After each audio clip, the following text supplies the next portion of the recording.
जय श्री महाकाल। दोस्तों, मैं हरभजन बागड़ी, आप सभी का मेरे YouTube चैनल में स्वागत है। दोस्तों, आज हम जानेंगे कि तांत्रिक ज्योतिष विद्या कैसे खोल सकती है आपके राज। तांत्रिक ज्योतिष विद्या उन लोगों के लिए सबसे ज्यादा महत्वपूर्ण है जो व्यक्ति सिद्धि करना चाहते हैं, जो थर्ड आई खोलना चाहते हैं, जो आध्यात्मिक क्षेत्र में, तंत्र मंत्र के क्षेत्र में उन्नति करना चाहते हैं, गहराई में उतरना चाहते हैं। उन लोगों के लिए सबसे ज्यादा महत्वपूर्ण विद्या है ये। और इस विद्या में सबसे ज्यादा महत्वपूर्ण ये भी है कि जो व्यक्ति नेगेटिविटी से ज्यादा प्रभावित रहते हैं, जो बहुत डिस्टर्ब रहते हैं, जिनके कुल को एक तरह का नेगेटिव या यूं कहे अतृप्त आत्माओं का श्राप सा मिला हुआ है। इस विद्या के अपने अनेक लाभ है। ये विद्या आपको पर्टिकुलर पॉइंट बताती है कि आप पर्टिकुलर पॉइंट पे ये करो और इससे रिजल्ट आएगा। आपको अनेकों ऑप्शन नहीं दिए जाते।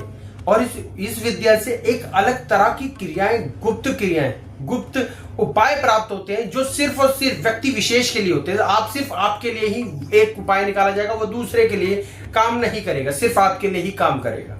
इस विद्या का सबसे ज्यादा लाभ ये है।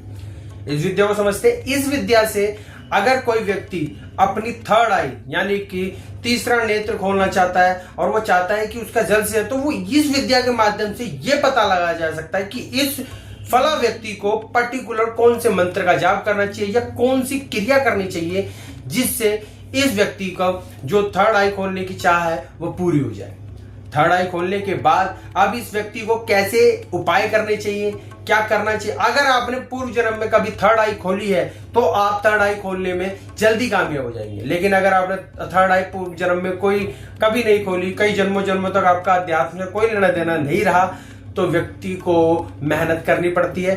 तब तांत्रिक ज्योतिष विद्या एक खास ऐसी क्रिया निकाल के देती है, ऐसी उपाय निकाल के देती है व्यक्ति विशेष को कि वो क्रिया अगर वो व्यक्ति कर लेता है तो उसे जल्दी से उसका जो थर्ड आई का जो स्पंदन है उसे महसूस होने लगता है और थर्ड आई खुल जाती है और अपनी थर्ड आई का वो इस्तेमाल करने लगता है। कई प्रकार से व्यक्ति सिद्धियां कर रहे हैं, कोई बहुत सारे सिद्धियों के पीछे भाग रहे हैं, लेकिन व्यक्ति को ये नहीं पता कि पर्टिकुलर टाइम पे कौन सी पर्टिकुलर सिद्धि करनी चाहिए जिससे वो अपने जीवन में उन्नति कर सके, प्रगति कर सके।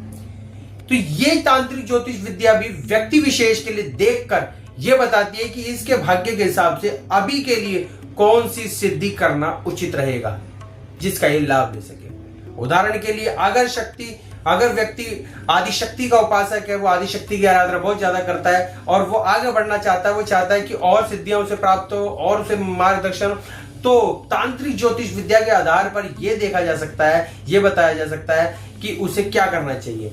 कोई एक व्यक्ति आए थे हमारे पास, उनका कहना था कि उन्होंने कई सिद्धियां की हैं, वो करते जा रहे हैं, अपनी सिद्धियों का प्रयोग भी कर रहे हैं, लेकिन उन्हें और अब कौन सी नई सिद्धि करनी चाहिए। तब तांत्रिक ज्योतिष विद्या से उनको देखकर बताया गया था कि आपको नरसिंह भगवान की आराधना और उनकी सिद्धि करनी चाहिए। तो उनका कहना था कि ना तो उनके पास नरसिंह भगवान का कोई मंत्र है, ना कोई विधि विधान है, ना मंत्र सिद्ध करने की कोई क्रिया है। तब उन्हें मंत्र दिया गया था, गुप्त विधान निकाल के दिया गया था और उन्हें वो मंत्र कराने की विधि दी गई थी, तो उन्होंने उस मंत्र को सिद्ध करा था। उनका कहना यह था कि उन्होंने नरसिंह भगवान की कभी आराधना नहीं करी थी, उन्होंने सिर्फ आदिशक्ति महादेव को ही पूजा है और उसी पद पे चले हैं। तो मैंने उनको कहा था अगर आप नरसिंह भगवान की आराधना करते हो तो आप सिद्धि प्राप्ति के दूसरे पड़ाव पे पहुंच जाएंगे जल्दी। ऐसा तांत्रिक ज्योतिष विद्या का कहना है। तांत्रिक ज्योतिष विद्या का कहना है कि अगर ये व्यक्ति नरसिंह भगवान की आराधना करता है तो जो बाधाएं, दुश्मन इसके ऊपर आंख गड़ा के बैठे हैं, वो सब अपने अपने कार्य में व्यस्त हो जाएंगे, उलझ जाएंगे और इस व्यक्ति की जो राह है वो एकदम आसान हो जाएगी और ये आसानी से दूसरे पड़ाव पे पहुंच जाए। तो ऐसे कर ये तांत्रिक ज्योतिष विद्या आपको लाभ देती है। तांत्रिक का वर्ड गलत नहीं हो सकता, जैसे कि किचन में रखा हुआ चक्कू सब्जी काटने के भी काम आता है, लेकिन अगर किसी को क्रोध आता है तो वो चक्कू से किसी का नुकसान भी किया जा सकता है। उसी प्रकार तांत्रिक का वर्ड गलत नहीं होता, तांत्रिक उद्धार के लिए भी होता है। तो तांत्रिक अगर कोई गलत है तो वो अपनी क्रियाओं का, अपने मंत्रों का गलत इस्तेमाल भी कर सकता है। तो ये व्यक्ति को समझना होगा। और तांत्रिक ज्योतिष विद्या जो है ये वैदिक ज्योतिष विद्या से उच्च है, अपडेटेड है। इस विद्या का अलग पढ़ाव है, इसका अपने मायने, अपने दायरे हैं। आप इस तरीके से समझ सकते हैं कि वाल्मीकि जी ने, हमारे पौराणिक जो ऋषि मुनि रहे, वाल्मीकि जी ने रामायण घटित होने से पहले ही रामायण लिख दी थी। रामायण घटित होने से पहले ही उन्हें पता था कि राम जी अब सबरी के पेड़ खाएंगे, उस समय नाव में बैठेंगे, उस समय भरत जी से मिलेंगे, इस समय जटायु से मिलेंगे। वाल्मीकि जी को पहले से सब मालूम था। किस विद्या के आधार पे? वो पर्ची पे लिख देते थे, उनकी अपनी विद्या के आधार पे। हमारे तुलसीदास जी जिन्होंने रामचरितमानस लिखी, उन्होंने ध्यान में जाकर पूरी रामचरितमानस को उल्लेख कर दिया, पूरा लिख दिया, अपने ज्ञान को शब्दों में उतार दिया। कैसे? वो भी अपनी विद्या के आधार पर। उसी प्रकार ये गुप्त विद्या भी है, तांत्रिक ज्योतिष विद्या। ये विद्या रावण काल में आपको मिलेगा। अगर आप रावण तंत्र खोजते हैं तो अलग शब्दों में इस विद्या का उल्लेख है। तांत्रिक ज्योतिष विद्या अपने आप में प्रचंड है, तीक्ष्ण है, और ये उन लोगों के लिए जो जीवन में हार गए हैं, जो डिस्टर्ब हो गए बहुत ज्यादा, जो चारों तरफ से उनके रास्ते बंद हो गए, उनके लिए ये अब एक वरदान साबित हो सकती है।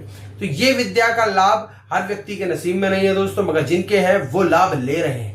इनके अपने दायरे हैं। ये वैदिक नहीं है, कहीं आप समझो कि वैदिक की तरह ज्योतिष की कुंडलियां देखी।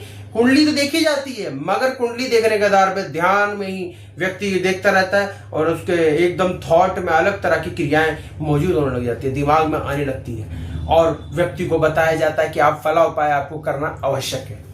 आगामी वीडियो में मिलता हूं दोस्तों नई जानकारी के साथ। ऐसी मुस्कुराते रहिए। वीडियो पसंद आए तो लाइक कीजिए, शेयर कीजिए, सब्सक्राइब कीजिए। जय श्री राम।